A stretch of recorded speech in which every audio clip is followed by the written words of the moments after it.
Influence is a very difficult phenomenon to describe, and it's very helpful to know which paintings could have been seen by the artists.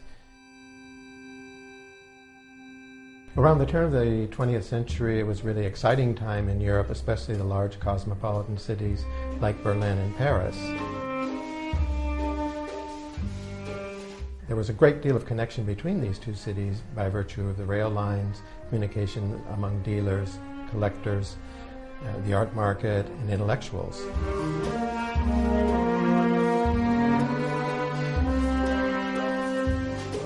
Paris was this major destination for artists from all over Europe. They would either study art at the private art schools or at the École des Beaux-Arts. They would go to the café and hang out with their colleagues and friends there. But they would also go to exhibitions where they could really discover the young French and international avant-garde.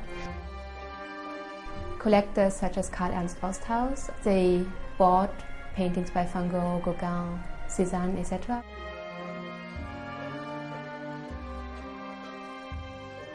All these collections of French avant-garde art, which were created in Germany around 1900, they were very important for the young German artists, because many of these artists, they didn't have the means to travel to Paris.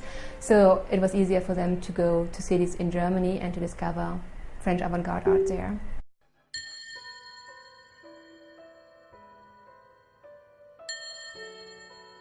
For many of the artists in Berlin, this was an opportunity for them for the first time to see the incredible change that Van Gogh brought to modern art.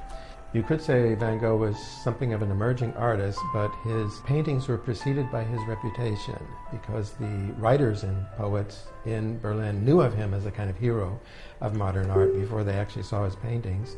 And at first they saw only black and white reproductions. So it's at the turn of the century that they actually get to see Van Gogh. And Van Gogh in 3 dimensions in the flesh is entirely different than any reproduction can possibly convey. First of all, they're the colors. The colors are no longer necessarily local colors, so that you no longer have a blue sky, but perhaps a green sky. The other aspect is the intense impasto, vivacious brushwork. These gave artists who were looking for a way of conveying their inner feelings suddenly a fantastic avenue. But prior to this, they had to keep their brushwork under control. They had all been trained as neo-impressionists. It's a very disciplined way of painting. Suddenly with Van Gogh, they are released. The gesture and the very expressive contact between a painter and the physical medium is released in this wonderful potential that was right in sync with their own self-identity as expressive artists, in opposition to a more neutral perspective they had attached to Impressionism.